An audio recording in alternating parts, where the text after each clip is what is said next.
രാജസ്ഥാനിലെ ജയ്സാൽമീറിൽ നിന്ന് 18 കിലോമീറ്റർ മാറി താർ മരുഭൂമിയിൽ ഒരു ഗ്രാമമുണ്ട്.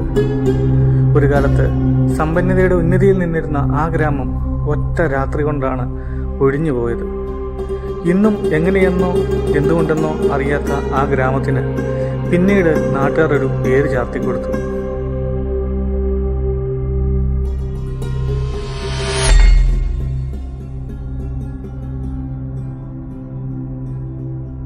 എല്ലാ കൂട്ടുകാർക്കും പുതിയൊരു വീഡിയോയിലേക്ക് സ്വാഗതം. ഇന്ന് നമ്മൾ പറയാൻ പോകുന്നത് ചെറിയൊരു കഥയാണ്. അപ്പോൾ നമ്മളൊക്കെ ഒരുപാട് യാത്രകൾ ഇഷ്ടപ്പെടുന്ന ആൾക്കാരാണ്. അപ്പൊ ഈ യാത്ര പല രീതിയിൽ നമുക്ക് ഒരു യാത്ര ഓർത്തിരിക്കാൻ കാരണമാവുന്നുണ്ട്. ചില സമയത്തൊക്കെ അത് കൂട്ടുകാരുമായിട്ട് പോകുന്നതുണ്ടാവാം, ചിലപ്പോൾ സോളോ പോകുന്നതുണ്ടാവാം, ചിലപ്പോൾ ആ പോകുന്ന സ്ഥലത്തിന്റെ പ്രത്യേകതയാവും. അങ്ങനെ കുറേയേറെ കാരണം കൊണ്ട് ഈ യാത്രകൾ നമുക്ക് ഇഷ്ടപ്പെടുന്നുണ്ട്. അപ്പോൾ ഞങ്ങളുടെ ഒരു യാത്രയിൽ ഞങ്ങൾ വളരെ ഇൻട്രസ്റ്റിംഗ് ആയി പോയ, ഞങ്ങൾ ഭയങ്കര കൗതുകത്തോട് പോയ ഒരു സ്ഥലത്തെ പറ്റിയുള്ള ഒരു യാത്രയുടെ ഒരു വിവരണമാണ് ഇപ്പൊ നമ്മൾ പറയാൻ പോകുന്നത്. ഇത് ശരിക്കും അവിടുത്തെ ഒരു കഥയാണ് പറയാൻ പോകുന്നത്. അപ്പൊ ഇപ്പോഴല്ല, 2 വർഷങ്ങൾക്ക് മുമ്പ് ഞങ്ങൾ രാജസ്ഥാനിലെ കുൽധാര എന്ന് പറയുന്ന ഒരു പ്രേത ഗ്രാമത്തിലേക്ക് നടത്തിയ ഒരു യാത്രയുടെ ഒരു കാര്യമാണ് പറയുന്നത്. അപ്പൊ ഈ ഒരു ഗ്രാമത്തിന്റെ പ്രത്യേകത എന്താണെന്ന് ചോദിച്ചു കഴിഞ്ഞാല്, ഒരൊറ്റ രാത്രി കൊണ്ട് ആൾക്കാർ ഒഴിഞ്ഞു പോയ ഒരു ഗ്രാമമാണ്. ഇന്നത് അറിയപ്പെടുന്നത് ഇന്ത്യയിലെ പ്രേത ഗ്രാമം എന്നാണ്. അപ്പൊ അതിനെ പറ്റിയുള്ള ഒരു കഥയാണ് നമ്മൾ പറയാൻ പോകുന്നത്. അപ്പോൾ ഈ കഥ കേൾക്കാൻ ആഗ്രഹമില്ല, വീഡിയോ കാണണം എന്നുള്ളവർക്ക് ഈ വീഡിയോയുടെ ഡിസ്ക്രിപ്ഷനിൽ നമ്മൾ അതിന്റെ ലിങ്ക് കൊടുത്തിട്ടുണ്ട്. നിങ്ങൾ ആ വീഡിയോ ഒന്ന് കണ്ടു നോക്കുക. അപ്പോൾ നമുക്ക് ഈ ഒരു കഥയിലേക്ക് വരാം. രാജസ്ഥാനിലെ ജയ്സാൽമീറിലെ താർ മരുഭൂമിയിലുള്ള ഒരു പ്രേത ഗ്രാമമാണ് കുൽധാര. ഇന്നും വൈകുന്നേരമായി കഴിഞ്ഞാൽ, ഒരു 6 മണി കഴിഞ്ഞാൽ അവിടേക്ക് ആർക്കും പ്രവേശനമില്ല. സർക്കാർ തന്നെ, ഗവൺമെന്റ് തന്നെ അത് നിരോധിച്ചിട്ടുള്ളതാണ്. 13ാം നൂറ്റാണ്ടിൽ സ്ഥാപിതമായ ഒരു കാലത്ത് പാലിവാൾ എന്ന് പറയുന്ന ഒരു ബ്രാഹ്മണർ അധിവസിച്ചിരുന്ന ഒരു സമ്പന്ന ഗ്രാമമായിരുന്നു ഈ ഒരു കുൽധാര. അപ്പം ഈ പാലിയിൽ നിന്ന് കുൽധാരയിലെ, ജയ്സാൽമീറിലെ കുൽധാരയിലേക്ക് കുടിയേറി പാർത്ത ഈ ഒരു ബ്രാഹ്മണരെ പാലിവാൾ ബ്രാഹ്മണർ എന്നാണ് പറഞ്ഞിരുന്നത്. അപ്പൊ ഈ ബ്രാഹ്മണർ കൂടുതലും, ഈ ആൾക്കാർ വന്നവർ കൂടുതലും കൃഷിക്കാരൊക്കെയായിരുന്നു. കൃഷിക്കാരും കച്ചവടം ഒക്കെയായിരുന്നു ഇവരുടെ മെയിൻ വരുമാന മാർഗം. അപ്പൊ ഇങ്ങനെയുള്ള ഇത്രയും ആൾക്കാരെ താമസിച്ചിരുന്ന ഒരു ഗ്രാമം എന്തുകൊണ്ടാണ് ഒറ്റ രാത്രി കൊണ്ട് ഒഴിഞ്ഞു പോയത് എന്നുള്ളതാണ് ഈ ഒരു കഥയുടെ ഒരു ഇൻട്രസ്റ്റിംഗ് ആയിട്ടുള്ള ഒരു സ്റ്റോറി. ഒറ്റ രാത്രി കൊണ്ട് ഒരു ഗ്രാമം ഒഴിഞ്ഞുപോയി. എന്താണ് അതിന് കാരണം എന്നുള്ളതാണ് നമ്മളിപ്പോ ഈ കഥയായിട്ട് പറയാൻ പോകുന്നുണ്ട്. അപ്പൊ ഇതിന് 2 വശങ്ങളുണ്ട്, എങ്കിലും നമ്മൾ ഏറ്റവും കൂടുതൽ പ്രചരിക്കുന്ന കഥയാണ് പറയുന്നത്. അപ്പോ നമ്മൾ പറഞ്ഞതിന്റെ കൂട്ടുണ്ട്, പാലിവാൾ ബ്രാഹ്മണർ കുടിയേറി പാർത്ത രാജസ്ഥാനിലെ കുൽധാര എന്ന ഗ്രാമം. വളരെയേറെ സമ്പന്നരായിരുന്നു അവര്, വ്യാപാരമൊക്കെയായിരുന്നു നടത്തിയിരുന്നത്. ഏതാണ്ട് ഒരു അതിസമ്പുഷ്ടമായ, അല്ലെങ്കിൽ എന്താ പറയുന്നത്, വളരെ സമ്പന്നമായ ഒരു ഭൂതകാലമായിരുന്നു കുൽധാരയ്ക്ക് ഉണ്ടായിരുന്നത്.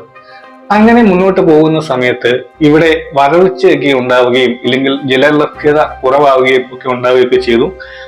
കാൽക്കി നദി എന്ന് പറയുന്ന ഒരു നദിയിൽ നിന്നായിരുന്നു ഇവർ വെള്ളമൊക്കെ എടുത്തുകൊണ്ടിരുന്നത്. ആ നദിയിലെ വെള്ളമൊക്കെ വറ്റുകയും, അങ്ങനെ ജലസ്രോതസ്സുകൾ ഇല്ലാത്തത് കൊണ്ട് ആൾക്കാർ ഈ ഗ്രാമം ഉപേക്ഷിച്ചു പോയി എന്നാണ് ഇതില് ചരിത്രകാരന്മാർ പറയുന്നത്. പക്ഷെ ചരിത്രകാരന്മാർ ഇങ്ങനെ പറയുമ്പോഴും നമ്മളെ ഏറ്റവും ഇൻട്രസ്റ്റിംഗ് ആക്കുന്നത് മറ്റൊരു കഥയാണ്. എന്താണ് ആ കഥയെന്നല്ലേ? തീർച്ചയായിട്ടും ഞാനത് പറയാം. അതായത് ഈ പറയുന്ന കുൽധാര എന്ന ഈ ഒരു സമ്പന്ന ഗ്രാമത്തിൽ ഒരു ഗ്രാമമുഖ്യൻ ഉണ്ടായിരുന്നു. ആ ഗ്രാമമുഖ്യന് സുന്ദരിയായ ഒരു മകൾ ഉണ്ടായിരുന്നു. അതൊരു കൊച്ചുകുട്ടിയായിരുന്നു. അപ്പൊ ഈ കുൽധാരയിലെ ഈ ഒരു ഗ്രാമമുഖ്യനെ ഇവര് വിളിച്ചിരുന്നത് സർപഞ്ച് എന്നാണ്. അപ്പൊ ഇവരുടെ ഒരു അവസാന വാക്ക് ഈ സർപഞ്ചാണ്. അതായത് അത്ര ഒരു ആത്മബന്ധമായിരുന്നു കുൽധാരയിലെ ജനങ്ങളും ഈ സർപഞ്ചുമായിട്ടുള്ളത്. അവർ എന്ത് പ്രശ്നത്തിനും പരിഹാരം കണ്ടിരുന്നത് ഈ ഒരു സർപഞ്ചിന്റെ അടുത്ത് വന്ന് സംസാരിച്ചിട്ടൊക്കെയായിരുന്നു. അങ്ങനെ കുറെ നാൾ മുന്നോട്ട് പോയ സമയത്ത് ഈ ഗ്രാമമുഖ്യന്റെ മകളിൽ ഈ നാട്ടിലെ തന്നെ മന്ത്രി സലീം സിംഗിന് ഒരു മോഹം ഉദിക്കുന്നു. നമ്മൾ നേരത്തെ പറഞ്ഞതിലോട്ട് ഗ്രാമമുഖ്യൻ ഇവരുടെ എല്ലാമാണ്, ഇവരുമായിട്ട് വളരെയേറെ ആത്മബന്ധമുള്ളവരാണ്. ഈ കുട്ടിയും ഈ നാട്ടുകാർക്ക് പ്രിയപ്പെട്ടവരാണ്. പക്ഷെ ഇവിടെ ഒരു പ്രശ്നം വന്നത് എന്ന് പറയുന്നത് കൊച്ചുകുട്ടിയാണ്. 16 വയസ്സുള്ള ഒരു കുട്ടിയായിരുന്നു ഗ്രാമമുഖ്യന്റേത്. ഈ സലീം സിംഗ് ആകട്ടെ ഒന്നിലധികം ഭാര്യമാരായിട്ടുള്ള അത്ര സ്വഭാവം നല്ലതല്ലാത്ത ഒരാളുമായിരുന്നു. അപ്പൊ ഈ ഒരു കൊച്ചുകുട്ടിയെ ഈ ഒരു മന്ത്രിക്ക് കെട്ടിച്ചു കൊടുക്കുക, അല്ലെങ്കിൽ വിവാഹം കഴിച്ചു കൊടുക്കുക എന്നുള്ളത് ഗ്രാമത്തിലെ ജനങ്ങൾക്ക് ചിന്തിക്കുന്നതിനും അപ്പുറമായിരുന്നു. അങ്ങനെ ഇരിക്കെ വളരെയേറെ ബുദ്ധിമുട്ട് ഇവർക്ക് അനുഭവിക്കേണ്ടി വന്നു. അതായത് ഗ്രാമത്തിനുള്ള കരം നികുതി വർദ്ധിപ്പിക്കുക, ഇല്ലെങ്കിൽ വെള്ളം എടുക്കുന്നത് തടയുക, കിണറുകളിൽ നിന്നും ഈ പറയുന്ന കാൽക്കീ നദിയിൽ നിന്നും ഒക്കെ വെള്ളം എടുക്കുന്നത് തടയുക. അങ്ങനെ പലതരത്തിൽ ഈ ഒരു ഗ്രാമവാസികളെ സലീം സിംഗ് ബുദ്ധിമുട്ടിച്ചുകൊണ്ടിരുന്നു. അങ്ങനെ കുറെ നാൾ മുന്നോട്ട് പോയപ്പോൾ ഇവർക്ക് ഇവിടെ താമസിക്കുക എന്നുള്ളത് വളരെയേറെ ബുദ്ധിമുട്ടുള്ള ഒരു കാര്യമായി. ഒന്നുകിൽ അദ്ദേഹത്തിന്റെ കത്തിക്ക് ഇരയാവുക, ഇല്ലെങ്കിൽ ഈ പെൺകുട്ടിയെ വിട്ടുകൊടുക്കുക. ഈ രണ്ട് ഓപ്ഷൻ മാത്രമായിരുന്നു അവരുടെ മുന്നിൽ ഉണ്ടായിരുന്നത്. അങ്ങനെ ഗ്രാമവാസികളെല്ലാം കൂടി ഒരു തീരുമാനം എടുക്കുകയാണ്. സർപഞ്ചിന്റെ നേതൃത്വത്തിൽ രഹസ്യമായിട്ട് ഈ കുൽധാര എന്ന് പറയുന്നത് വലിയൊരു ഗ്രാമമാണ്. 84 ഗ്രാമങ്ങൾ ഉൾപ്പെടുന്നതാണ്. ഈ 84 ഗ്രാമങ്ങളിലെ ഗ്രാമമുഖ്യന്മാരും കുൽധാരയിലെ ജനങ്ങളും അതുപോലെ തന്നെ സർപഞ്ച് എല്ലാം കൂടെ ചേർന്ന് അങ്ങനെ ഒരു തീരുമാനം എടുക്കുകയാണ്. എന്തായിരുന്നു ആ തീരുമാനം എന്നല്ലേ? തീർച്ചയായിട്ടും ആ തീരുമാനമാണ് ഇന്ന് കുൽധാരയെ ഈ ഒരു അവസ്ഥയിലാക്കിയത്. ഒറ്റ രാത്രി കൊണ്ട് അവരുടെ കയ്യിൽ ഒതുങ്ങാവുന്നതെല്ലാം എടുത്തുകൊണ്ട് അവർ കുൽധാര ഗ്രാമത്തെ ഉപേക്ഷിച്ച് യാത്രയാവുകയാണ്. ഒരാൾ പോലും അറിയാതെ അവർ എവിടെ നിന്ന് യാത്രയാകുന്നു. കാരണം അത്രമാത്രം ഇഷ്ടമായിരുന്നു ഗ്രാമമുഖ്യനെയും സർപഞ്ചിനെയും അദ്ദേഹത്തിന്റെ മകളെയും. അങ്ങനെ കുൽധാരയിലെ തങ്ങളുടെ എല്ലാ സ്വത്തുകളും കയ്യിൽ കൊള്ളാവുന്ന മാക്സിമം എടുത്തുകൊണ്ട് അവർ ആ ഒരു ഗ്രാമത്തെ ഉപേക്ഷിച്ച് എവിടെയോ പോയി മറങ്ങി. എവിടെയാണെന്ന് ഇന്നും ആൾക്കും അറിയില്ല. ഒരു ഗ്രാമം ഒന്നാകെ ഒഴിഞ്ഞുപോയ ഒരു അവസ്ഥയോടെ കുൽധാര ഒരു പ്രേത ഗ്രാമമായി. പോകുന്നതിന് മുമ്പ് തന്നെ അവരവിടെ പ്രാർത്ഥിച്ചിരുന്ന അവിടെ ക്ഷേത്രത്തിലെ വിഗ്രഹവും കൊണ്ടാണ് പോയത്. അത് മാത്രമല്ല, പോകുന്നതിന് മുമ്പ് അവർ കുൽധാരയെ നോക്കി ഒരു കാര്യം കൂടെ പറഞ്ഞു: ഇനി ഒരാൾക്കും ഇവിടെ താമസിക്കാൻ ഇടവരാതിരിക്കട്ടെ എന്ന്. അങ്ങനെ കുൽധാരയെ ശപിച്ചുകൊണ്ടാണ് അവർ ഇവിടെ നിന്നും പോയത്. അവർ പോയതിന് ശേഷം കുൽധാര ഒരു പ്രേത ഗ്രാമമായിട്ടാണ് അറിയപ്പെടുന്നത്. നിരവധി ആൾക്കാരവിടെ താമസിക്കാൻ ശ്രമിക്കുകയും അതൊക്കെ പരാജയപ്പെടുകയും ഒക്കെ ചെയ്ത കഥകളാണ് കുൽധാരയ്ക്ക് പറയാനുള്ളത്. കുൽധാര എന്ന പേര് ഇന്ന് അറിയപ്പെടുന്നത് ഇന്ത്യയിലെ തന്നെ പ്രേതബാധയുള്ള സ്ഥലങ്ങളുടെ പട്ടികയിലാണ്. ഈ ഒരു ഗ്രാമം പുനഃസ്ഥാപിക്കാനൊക്കെ ശ്രമിച്ചവർക്ക് അപകടങ്ങൾ നേരിട്ടു എന്നാണ് പറയപ്പെടുന്നത്. അപ്പോൾ ഇത് പുനരുദ്ധരിക്കാൻ ശ്രമിച്ച ആൾക്കാർക്ക് അപകടമൊക്കെ ഉണ്ടായി എന്നാണ് പറയപ്പെടുന്നത്. അതുപോലെ തന്നെ ഇവിടേക്കുള്ള വഴി ചോദിച്ചു കഴിഞ്ഞാൽ നാട്ടുകാർ ഇത് നിരുത്സാഹപ്പെടുത്തും എന്നാണ് നമുക്ക് അറിയാൻ കഴിഞ്ഞത്. മാത്രമല്ല, ഇന്നും വൈകുന്നേരം മുതൽ രാവിലെ വരെ കുൽധാരയിൽ ആർക്കും പ്രവേശനമില്ല. ഇതുപോലെ പ്രവേശനമില്ലാത്ത ഒരു സ്ഥലങ്ങളുണ്ട് നമ്മുടെ ഇന്ത്യയിൽ. ഒന്ന് വൃന്ദാവനത്തിലെ നിധിവനം എന്ന് പറയുന്ന നിധിവനത്തിൽ ആരെയും ഇപ്പോഴും വൈകുന്നേരം കഴിഞ്ഞിട്ട് രാവിലെ വരെ കയറ്റാറില്ല. ശ്രീകൃഷ്ണനും ഗോപികമാരൊക്കെ രാത്രിയിലേക്ക് നടക്കുന്നത് അവിടെയാണെന്നാണ് പറയുന്നത്. അതിനെപ്പറ്റിയുള്ള ഒരു വീഡിയോയും നമ്മൾ ചെയ്തിട്ടുണ്ട്. അപ്പൊ അതിന്റെ ലിങ്ക് നമ്മൾ ഡിസ്ക്രിപ്ഷനിൽ കൊടുത്തേക്കാം. അപ്പോൾ നമ്മൾ പറഞ്ഞു വന്നത് കുൽധാരയെ പറ്റിയാണ്. അങ്ങനെ കുൽധാര ഉപേക്ഷിക്കപ്പെട്ട ഒരു ഗ്രാമമായി മാറുകയായിരുന്നു. ഇങ്ങനെ ഒരു ഉപേക്ഷിക്കപ്പെട്ട ഗ്രാമമായതുകൊണ്ട് തന്നെ നിരവധി കഥകളും ഇതുമായിട്ട് ബന്ധപ്പെട്ട് മെനഞ്ഞെടുക്കാറുണ്ട്. എങ്കിലും മറ്റൊരു കാര്യം പറയുവാണെങ്കിൽ, പാരാനോർമൽ ആക്ടിവിസ്റ്റുകളുടെ ഒരു ഇഷ്ട കേന്ദ്രമായിരുന്നു നമ്മുടെ കുൽധാര.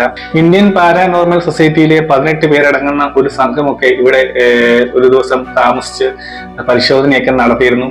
അതുപോലെ തന്നെ പാരാനോർമൽ ആക്ടിവിസ്റ്റ് ഒക്കെയായ ഗൗരവ് തിവാരിയൊക്കെ ഇവിടെ വന്ന് പരിശോധനയൊക്കെ നടത്തിയിരുന്നു. പിന്നീട് വർഷങ്ങൾക്ക് ശേഷം ഗൗരവ് തിവാരിയെ അദ്ദേഹത്തിന്റെ ഡൽഹിയിലെ റൂമിൽ മരിച്ച നിലയിൽ കണ്ടെത്തുകയായിരുന്നു. അത് ഇതുമായിട്ട് കണക്ഷൻ ഇല്ലെങ്കിലും ഇവിടെ വന്നു പോയതിനു ശേഷമാണ് അദ്ദേഹത്തെ മരിച്ച നിലയിൽ കണ്ടെത്തിയതെന്നൊക്കെ ഒരുപാട് കഥകളൊക്കെ ആൾക്കാർ അടിച്ചിറക്കിയിരുന്നു. ഇതുമായിട്ട് ബന്ധപ്പെട്ട കഥകൾ അടിച്ചിറക്കിയ ആൾക്കാർ പറയുന്നത് ഗൗരവ് തിവാരി ഈ പറയുന്ന കുൽധാരയിൽ വന്ന് പരിശോധനയൊക്കെ നടത്തിയതിനു ശേഷം അദ്ദേഹം മരിക്കുകയായിരുന്നു എന്നാണ്. തീർച്ചയായിട്ടും അങ്ങനെയല്ല. അത് കഴിഞ്ഞ് വർഷങ്ങൾക്ക് ശേഷം അദ്ദേഹത്തിന്റെ ഡൽഹിയിലെ മുറിയിലാണ് അദ്ദേഹത്തെ മരിച്ച നിലയിൽ കണ്ടെത്തുന്നത്. അതിന് ഇതുമായിട്ട് കണക്ഷൻ ഉണ്ടോ എന്ന് എനിക്കറിയില്ല. ഇന്ന് കുൽധാര എന്ന് പറയുന്നത് ആർക്കിയോളജിക്കൽ സർവേ ഓഫ് ഇന്ത്യയുടെ കീഴിൽ സംരക്ഷിച്ചു വരുന്ന ഒരു പ്രദേശമാണ്. ഏതാണ്ട് 2010 രാജസ്ഥാൻ സർക്കാർ ഇതൊരു വിനോദസഞ്ചാര കേന്ദ്രമായി വികസിപ്പിക്കാനുള്ള നടപടികൾ ആരംഭിച്ചിട്ടുണ്ട്. ഇപ്പൊ നമ്മൾ ചെന്ന് കഴിഞ്ഞാൽ ഗ്രാമമുഖ്യന്റേതടക്കമുള്ള വീടുകളൊക്കെ വിപുലീകരിച്ച രീതിയിലും ആ ക്ഷേത്രമൊക്കെ നമുക്ക് അതുപോലെ കാണുവാൻ സാധിക്കും. പിന്നെ മറ്റൊരു വേർഷൻ ആൾക്കാർ പറയുന്നത് ദൗർലഭ്യം കാരണമാണ് ഇവരിത് ഉപേക്ഷിച്ച് പോയിട്ടുള്ളത് എന്നാണ്. അതിനവർ ചോദിക്കുന്ന മറ്റൊരു ചോദ്യം എന്ന് പറയുന്നത്, ഒറ്റ ദിവസം കൊണ്ട് ആൾക്കാർ ഇങ്ങനെ ഇത്രയും ആൾക്കാർ ആരുടെയും കണ്ണിൽ പെടാതെ എങ്ങനെ കാണാതാവും എന്നതാണ്. ഒരു പരിധി വരെ അത് ശരിയാണെങ്കിലും ഇന്നും കുൽധാരയിൽ ഒറ്റ രാത്രി കൊണ്ട് ആൾക്കാർ ഒഴിഞ്ഞുപോയ കുൽധാര എന്ന പ്രേത ഗ്രാമത്തിന്റെ ഈ ഒരു കഥ എല്ലാവർക്കും ദുരൂഹമായി തന്നെ തുടരുകയാണ്. വളരെ ഇൻട്രസ്റ്റിംഗ് ആയിട്ടുള്ള കാര്യമാണ്. അപ്പൊ അതിനെപ്പറ്റി നമ്മുടെ ചാനൽ നമ്മൾ വീഡിയോ ചെയ്തിട്ടുണ്ട്. ആ വീഡിയോ നിങ്ങളൊന്ന് കണ്ടു നോക്കുക. എന്തായാലും ഡിസ്ക്രിപ്ഷനിൽ നമ്മളതിന്റെ ലിങ്ക് നൽകിയേക്കാം. അപ്പോൾ മറ്റൊരു വീഡിയോയുമായിട്ട് നമുക്ക് വീണ്ടും കാണാം.